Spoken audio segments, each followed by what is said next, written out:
Listen, there was a time when you couldn't even go to the restroom around this school without a pass. And I'm not talking about those little pink tickets made out by some teacher. I'm talking about a pass that would cost anywhere up to $1, sold by Monk Cluter. Not that mighty Monk ever touched money, not in public. The gang he ran, which ran the school for him, was his collection agency. They were Cluter's Cobras, a name spelled out in nailheads on 6 well-known black plastic windbreakers. Monk's threads were more subtle. A pile-lined suede battle jacket with lizard skin flaps over tailored Levi's and a pair of ostrich skin boots, brass-toed and suitable for kicking people around. One of his Cobras did nothing all day but walk a half step behind Monk, carrying a fitted bag with Monk's gym shoes, a coil of restroom passes, a cash box, and a switchblade that Monk gave himself manicures with at lunch over at the Cobra's table. Speaking of lunch, there were cases of advanced malnutrition among the newer kids. The ones who were a little slow in handing over a cut of their lunch money and were therefore barred from the cafeteria. Monk ran a tight ship.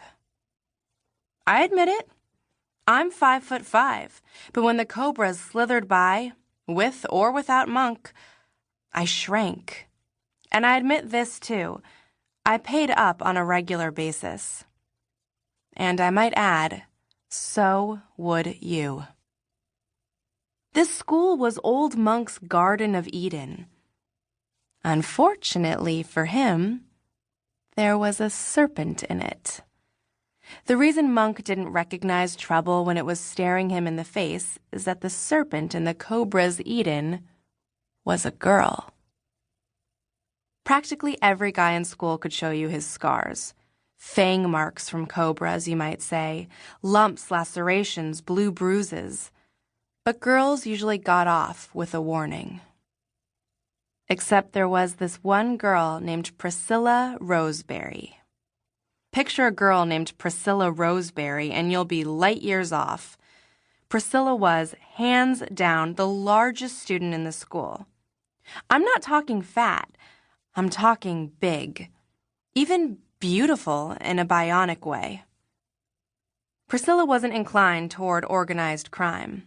Otherwise, she could have put together a gang that would turn Cluter's Cobras into a bunch of garter snakes. Priscilla was basically a loner, except she had one friend, a little guy named Melvin Detweiler. You talk about the odd couple. Melvin's one of the smallest guys above midget status ever seen. They even had lockers next to each other in the same bank as mine. I don't know what they had going. I'm not saying this was a romance. After all, people deserve their privacy. Priscilla was sort of above everything, if you'll pardon a pun, and very calm, as only the very big can be.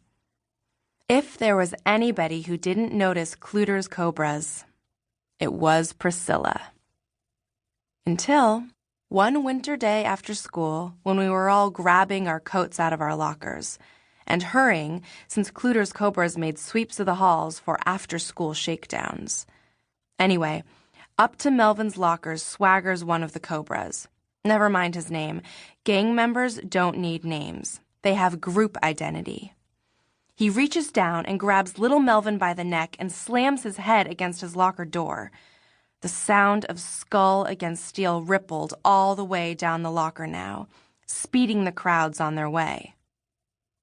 Okay, let's see your pass, snarls the Cobra. A pass for what this time? Melvin asks, probably still dazed. Let's call it a pass for very short people, says the Cobra. A dwarf tax. He wheezes a little Cobra chuckle, and already he's reaching for Melvin's wallet with the hand that isn't circling Melvin's windpipe. All this time, of course, Melvin and the Cobra are standing in Priscilla's big shadow.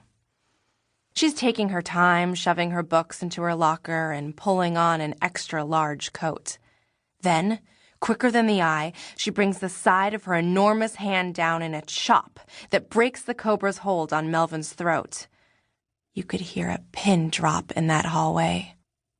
Nobody'd ever laid a finger on a cobra, let alone a hand the size of Priscilla's.